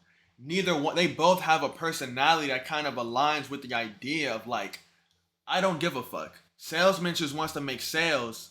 Meanie just wants to fucking go home and watch football. You know? She can't be bothered with this bullshit, so she's not even gonna bother talking about it. She doesn't give a shit. It doesn't involve her. She doesn't care. The name's Findall. Don't wear it out. Do you know why camels don't do professional wrestling? Because they...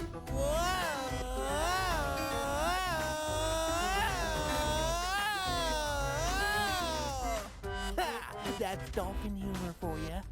How are things, Dolphin? Things are wicked. See? Look at her eyes. Dolphin humor for you.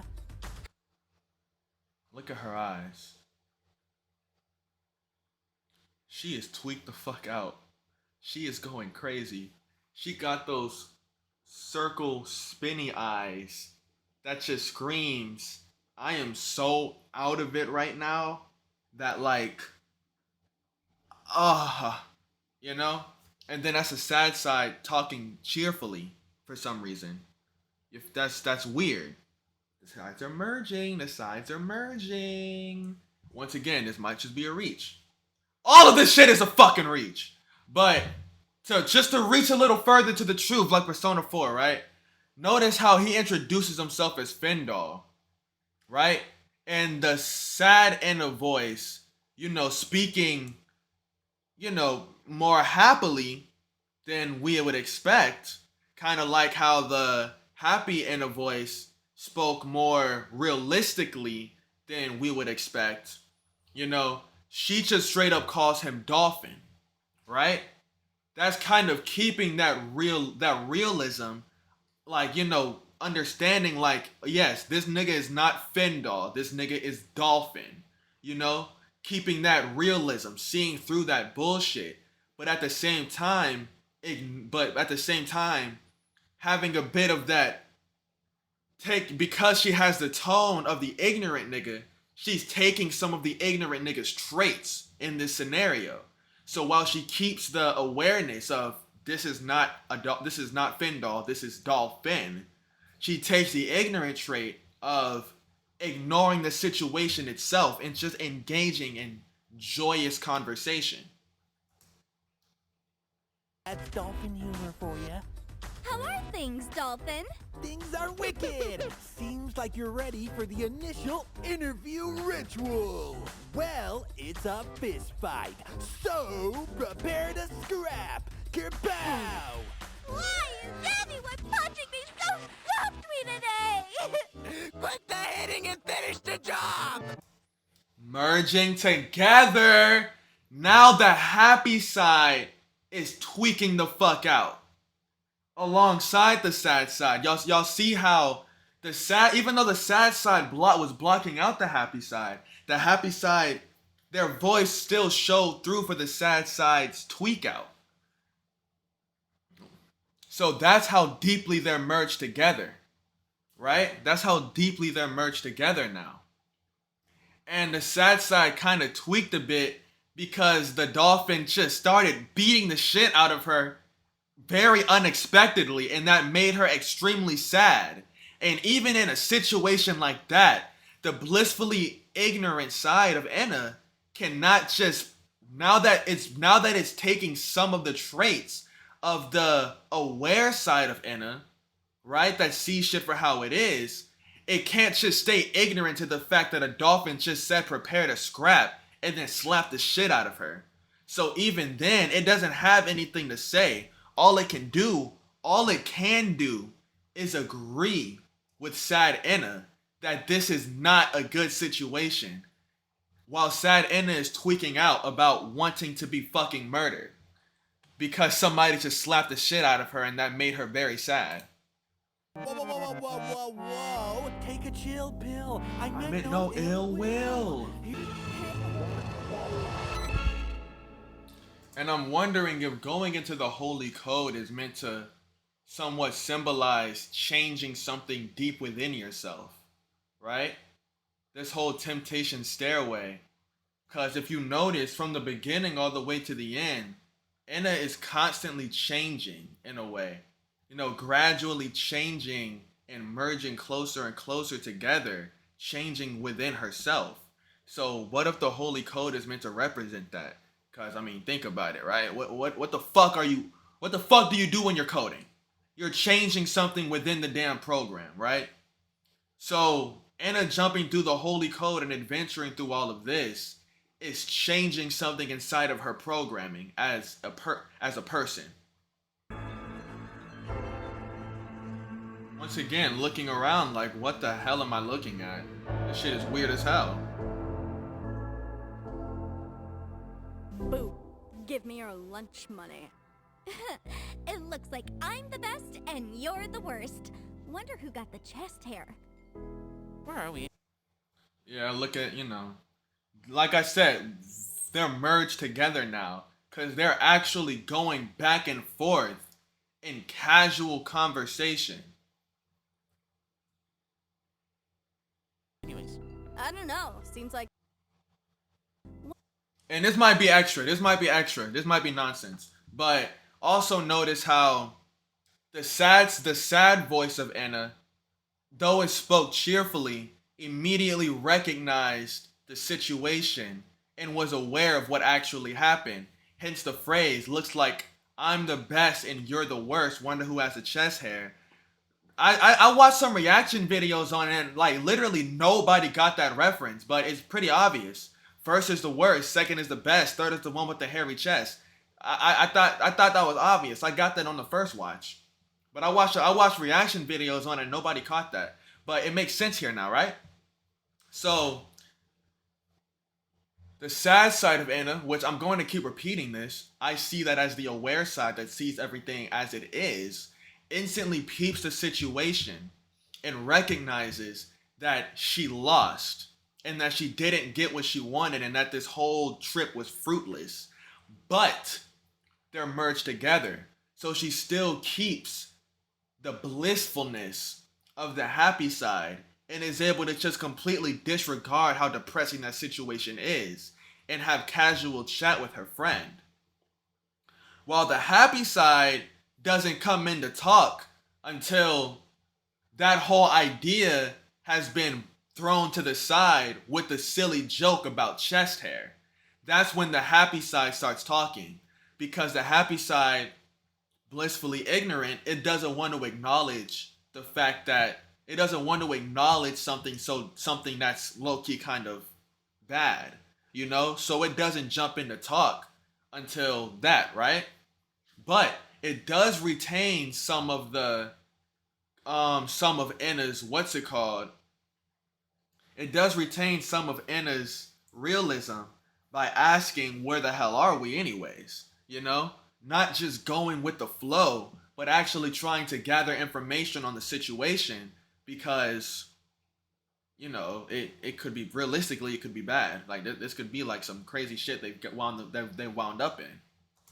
And, by the way, Runas doesn't look all that handsome in person. Dearest chum, could I inquire how your physical form was Why is she green? able to reach this place in such a short duration of time? Wait a second.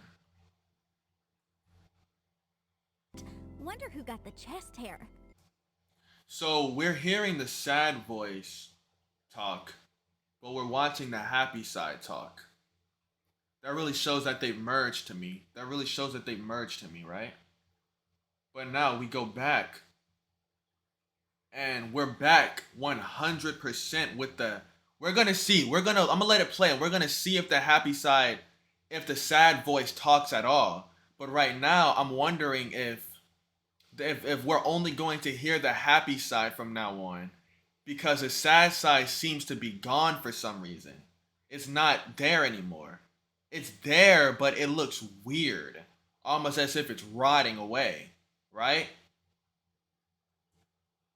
To reach this place in such a short duration of time? Ha! You are asking too many questions, buddy. Can I ask for one more? Yes. Would you kindly reveal the wish you made?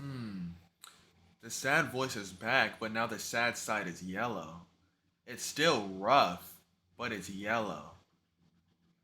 So maybe that symbolizes that even though the sad side is a little rough around the edges, the fact that it's becoming more yellow symbolizes that the sad side is trying to embrace some happiness. The happy side is kind of infecting the sad side in a way. To me. I'm not telling you. You were going to make fun of me.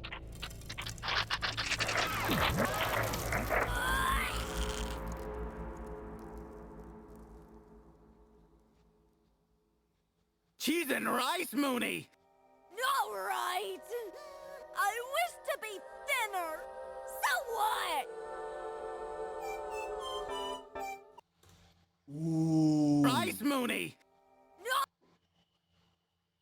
Hold on. Look at that. Once again, it's still a little boxy here. But see how this eye is roundish just like this one now. It's not boxy like the other one. It's roundish like this one. Like both sides are on the happy shit now.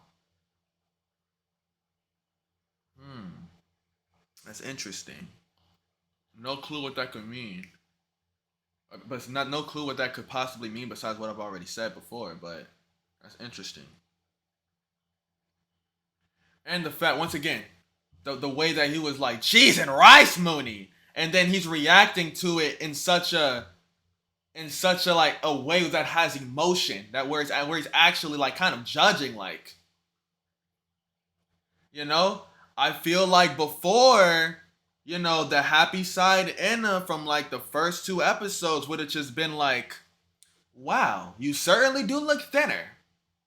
While the sad side would have been like, oh, my friend's fucking ugly now, you know? But this side has it both merged together. So he's just kind of like, I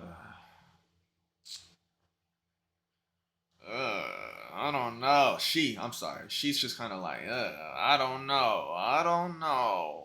Right? Hold on, man. Are we cooking? That looks like a power of potluck. I'm unsure how much truth this has. But it appears all of this has something to do with the concept of Fun! May I see it, please? Alright, now this is where a lot of my theories are really piggybacking off of that comment, because this is what he was really speaking on, right? So, what the comment, if I remember correctly, what the comment essentially said was that this mask was quite literally masking the sadness, right? Because if you watch my reaction video to this, then you know this whole episode is about Inna going through here and searching for happiness and fun. and then the therapist basically tells her that she won't find it here, right? This mask is essentially being used to hide her sadness as a way to find fun, find happiness, and feel true and pure happiness, which is probably impossible for Enna because she's half sad, half happy. So the possibility of true happiness is not something that she can ever really find. That's not something she can ever actually experience, right? So she uses this mask to mask that sadness and replace it with fun, fun, fun. And also, that little beginning section,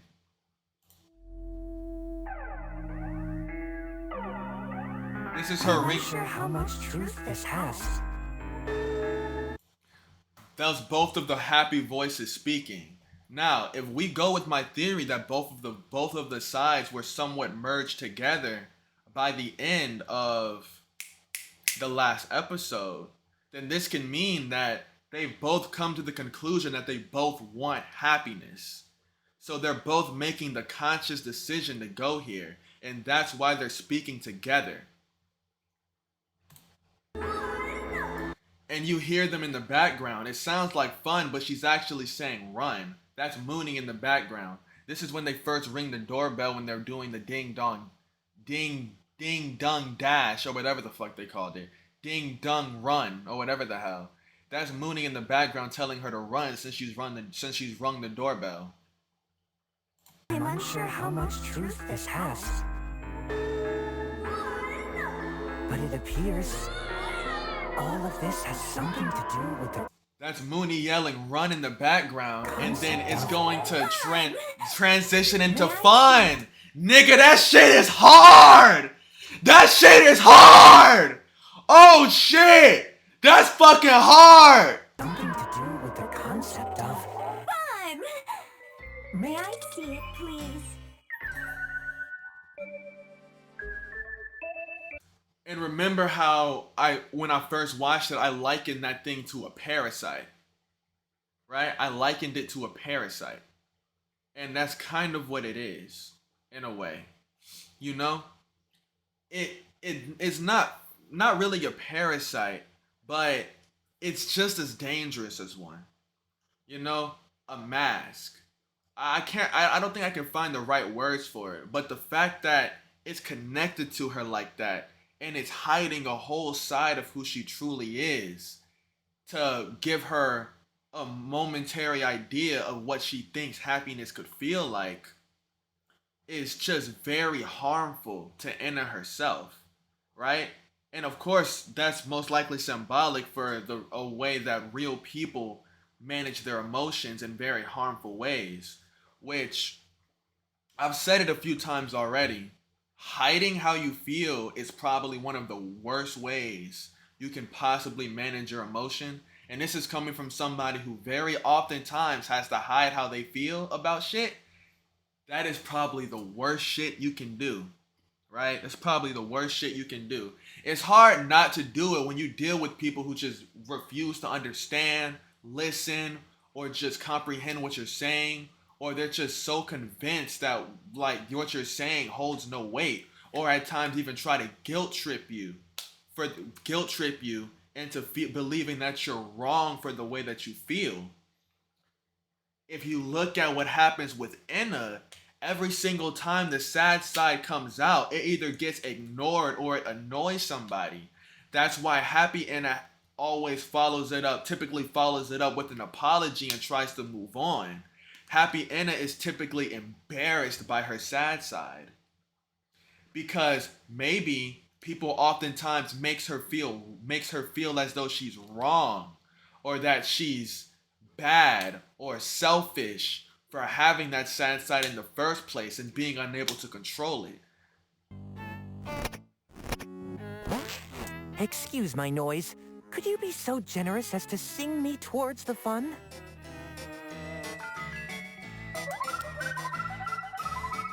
What a stink. That is not the essence of merriness. Aren't you entertained enough?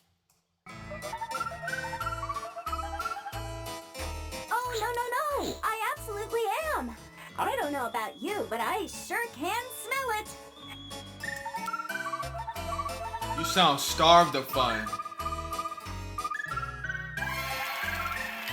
Have a look at this program accepted from your siblings. The first act already begun its execution.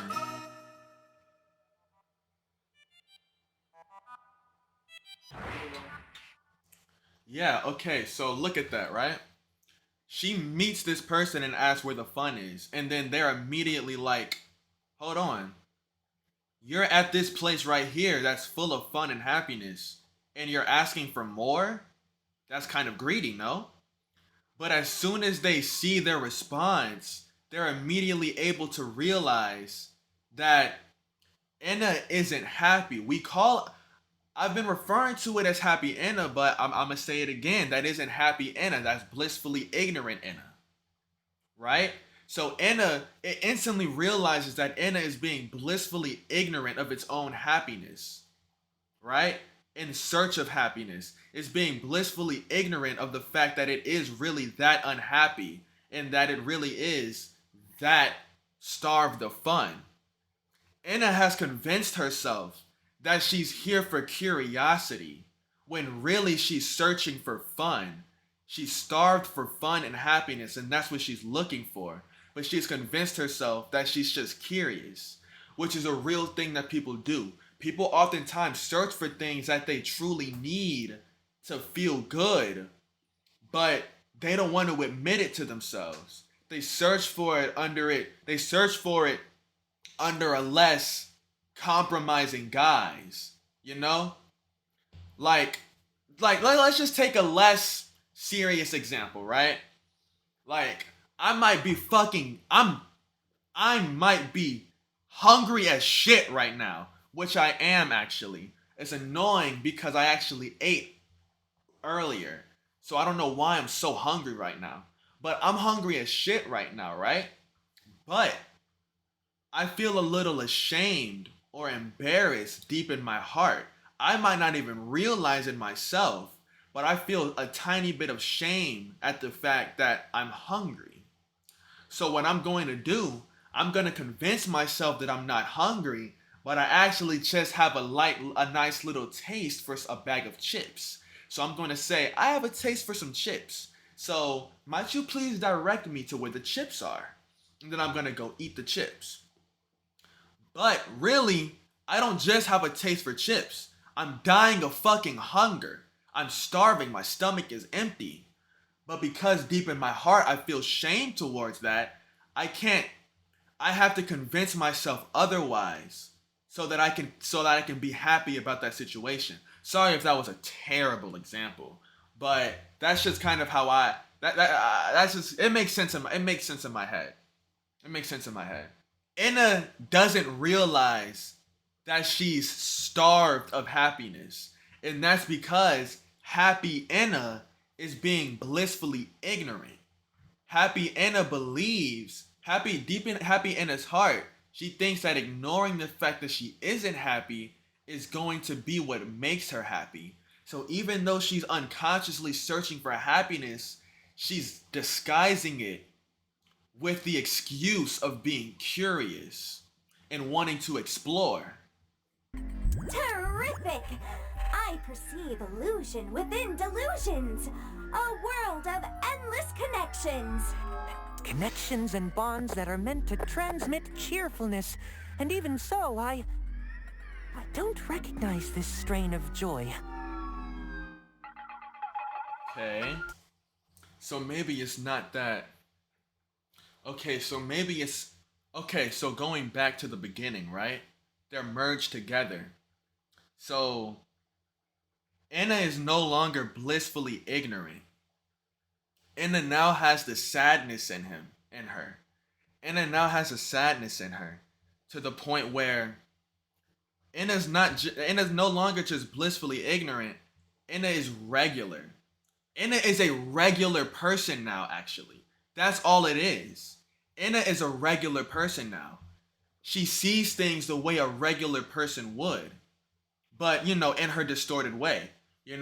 Like keeping a positive outlook but being realistic with the way that, you know, she's talking cheerfully, she's trying to do this and that, she's looking for happiness, but she's also able to admit that she's not feeling it. So what I said earlier, while it might be true to an extent, it is flawed. What I said earlier was flawed. But what I'm thinking right now is what I just said, that the both sides have merged together to make a somewhat normal person, right? And while Anna is trying to be cheerful and maintain the cheerfulness, they also have that realism, which is why they're able to, once again, maneuver in such a cheerful, ecstatic, and, you know, looking forward to what's coming next sort of way, but also keep that realism and be able to say, I'm not feeling the joy. I came here in search for happiness and I'm not feeling it. I'm not feeling it. But probably in the next line, they're going to be like, well, I'm sure I'll find it in a second, you know? Maintaining that happy and a sort of mentality and personality there. And, you know, the mask being the little mask, you know, that's just being the thing in their ear whispering. You know how you tell yourself when you're not too sure about a situation being really fun for you, but you really want it to be fun. You want to be happy, but you're not really feeling the happiness at times. That little mask on her face is essentially the way that we as people will often try to convince ourselves we're having fun when we're actually not. You feel me? The way we try to convince ourselves that we're happy when we're actually not, as a way to distract ourselves from the truth. And that's why it covers up the sadness. Because if we have the thing that's lying to us about being happy, covering up the part of us that's obviously sad, then it's gonna make it a lot easier to believe that lie. Say, why all the tears? Aren't you supposed to be cheering?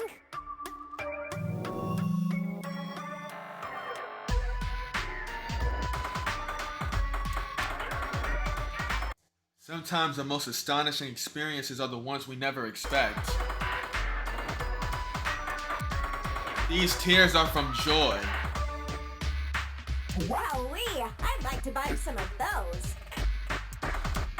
Sadly, happiness is not for sale in this place. Rather, the second act granted me this ecstasy. Without your permission, may I check it out?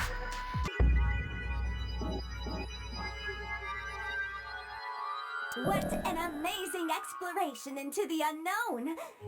The entire universe is waltzing with me. Let's see what he says. But She wait, says. these twists and turns are getting odd. You see that, right? While she's not outright saying that this is terrible, like the sad Anna would, and she's not outright just going with it and saying like, well, yeah, this seems like a fun ride, like happy Anna would. She's staying in the middle, like them both merged together, saying, huh, I see what you're saying, but these twists and turns, they don't look too right. You feel me? Being normal, realistic, right? But once again, we have Anna being realistic, being wary and cautious, as you should. But what do people do in situations when they want to convince themselves nothing's wrong, when they recognize something is wrong, right? They go back to that voice in their head that's telling them, like, hey, look. I know it looks like these twists and turns are like really weird and you could just fall off and die at any second with one wrong step. But Exploration into the What an amazing exploration into the unknown! The entire universe is waltzing with me. You see what I mean? But wait, these twists and turns are getting odd. Or am I the one the rhythm can't catch? Questioning This notion herself. of happiness is quite strange.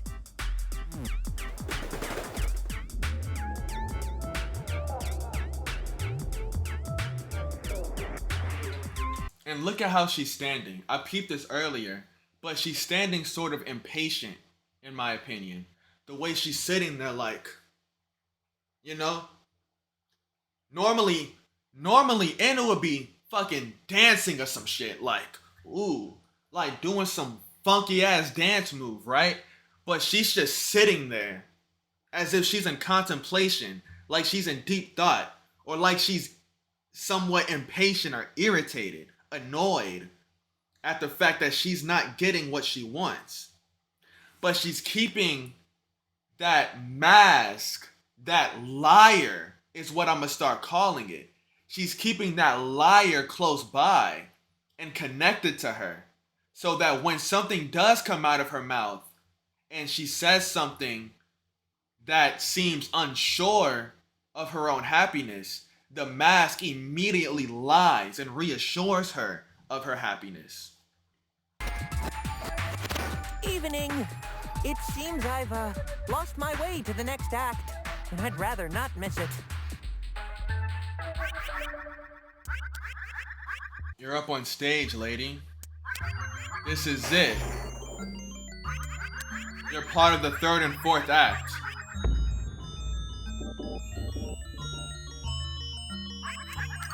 Take your role and play out joy to all audiences. It's now your mission. Oh, I think I get it. It's a story of silent movements. How marvelous and interesting! Marvelous and interesting indeed. Though I feel the gratification of the audience, I can't sense any change in me.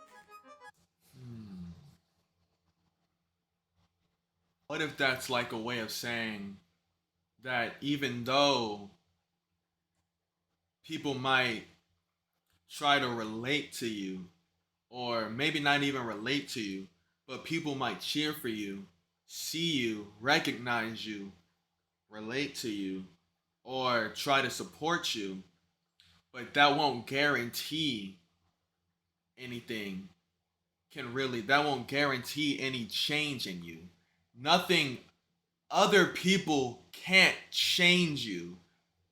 That's what it is. Anna, in this moment, is expecting this situation itself to change her. So because this situation involves the audience's gratification and cheering, she's expecting that to be what changes her. But the fact that she has that fucking liar on her face, well, let's be real here. If you've got to lie to yourself, then you're not gonna have any change at all. So before that can do anything, she's got to start with herself. Hey, how could a chore like this jollify someone anywho? Because it's a joy. You still don't understand. Look at that. Hush, shut up, nigga. Watch, she's finally sick of that shit. She's done lying to herself. She ripped that shit off her face and was like, all right, I'm realizing now, this has to be a fool's errand, right?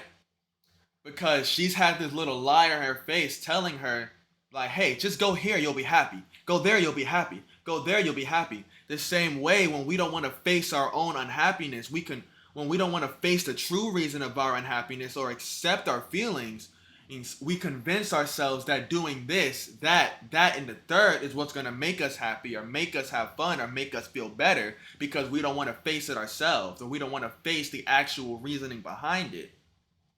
And she's just kind of understanding now that, yeah, all this running around isn't helping. That's not going to make me happy. It's bullshit. Could a chore like this jollify someone anywho? She's getting irritated. Because it's a joy. You still don't understand.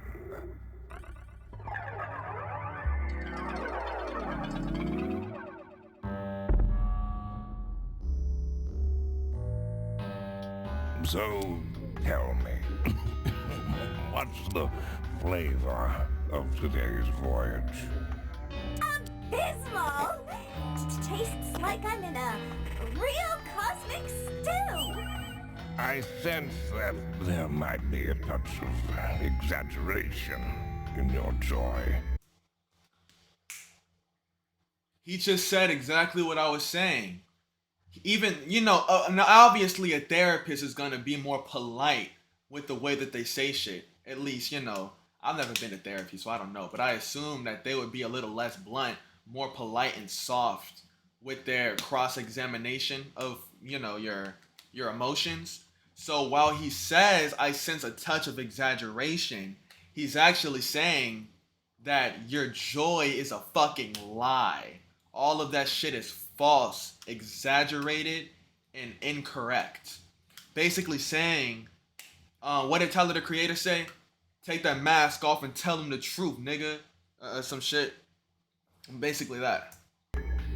Well, the timeless journeys through this place always are familiar. Every time I acknowledge the enjoyment and pleasure, And all I got were incomprehensible feelings. And this lousy mask. Killed that motherfucker, thank God. So yeah, just kind of, once again, just running over and over to the shit that you want to convince yourself is gonna make you happy, but isn't really doing it. And it gets to a point where you're so desperate to be happy and so desperate for these things to make you happy that you start lying to yourself to convince yourself that it is actually making you happy. But that shit doesn't last long.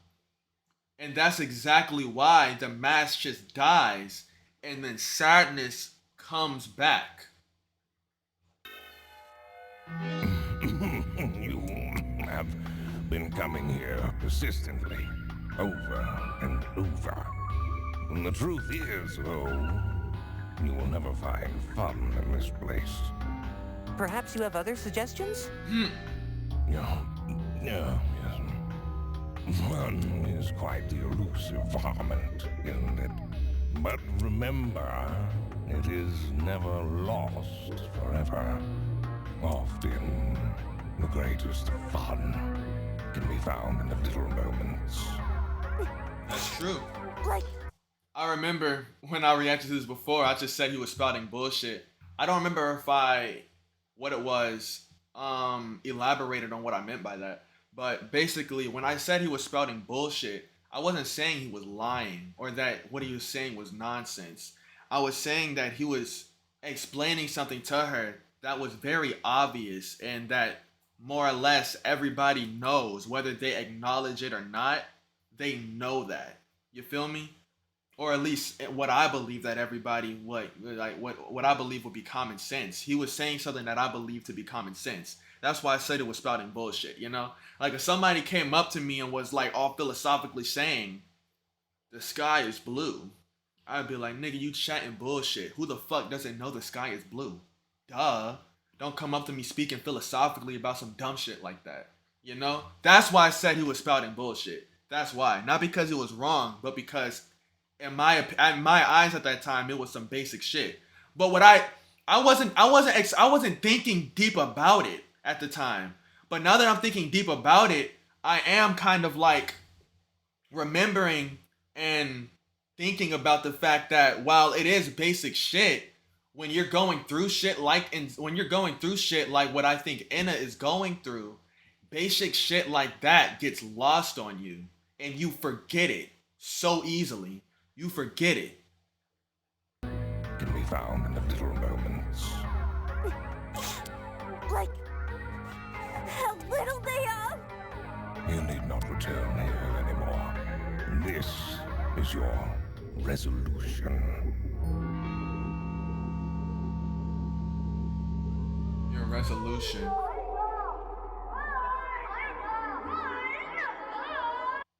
So what I believe this last part means, your resolution.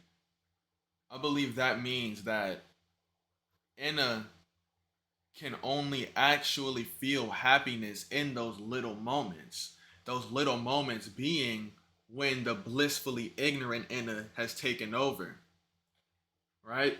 Which is typically the case. And I think what he's trying to say is that she has to accept that. She has to have a sort of, not codependence, what's it called?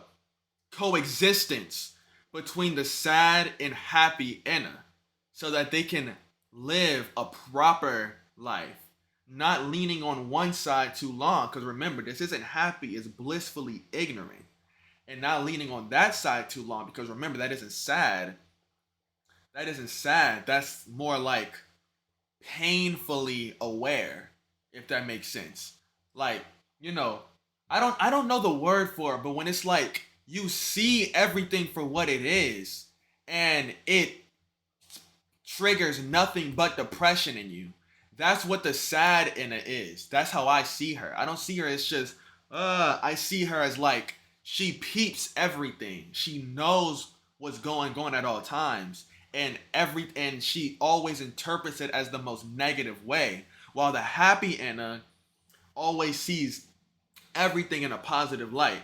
Somebody could break into his crib, break his PlayStation 5, and he'd be like, wow, what a selfless act you've done, risking prison time just to help me with my gaming addiction. That's how he would see the shit. Blissfully ignorant, whatever keeps them from feeling sad.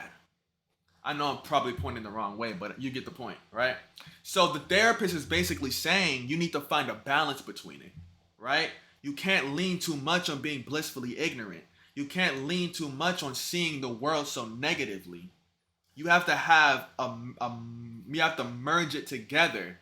You have to be able to keep some bliss while also seeing the world for what it is and not lying to yourself about it, right?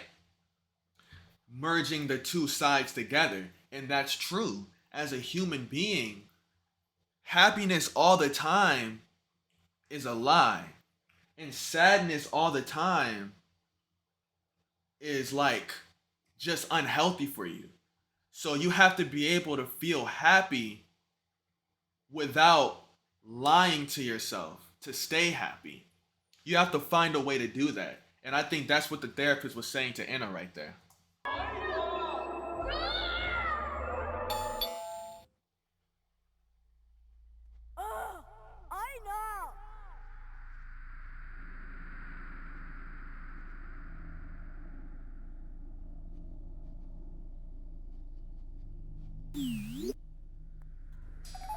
Dude, you were supposed to ring-rung the bell and run, not enter the wrong damn place.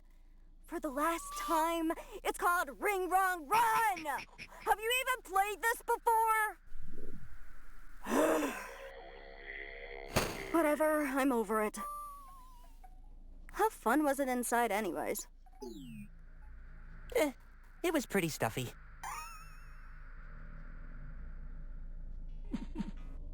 What the fuck is that? And here we go again. What I was saying before about how there are times when Enna just sees something that's just so, what the fuck am I looking at? Right? That everybody else here is probably accustomed to. They don't think it's weird. They don't see it as anything all that strange. But Enna, she just can't help but be the only one who's like, what the fuck is that? Look at her face. Like, first she peeps in and she's like, nigga, what?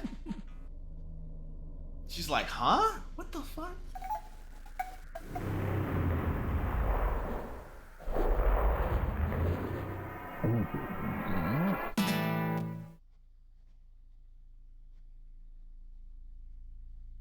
She's like, am I looking correctly? What?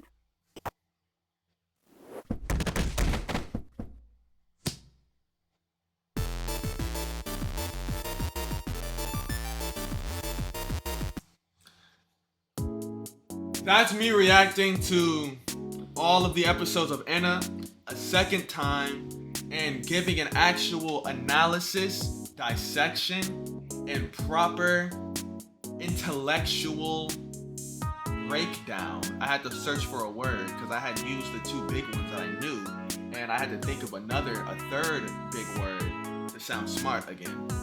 But an intellectual breakdown of everything that goes down in Enna and what this whole sort of saga was about, right? So So this definitely feels like a season finale. Because if my theories are correct, then Anna really went down a sort of emotional journey of at first being separate emotions, like having such a split emotional situation, and then taking irritation with the other emotion.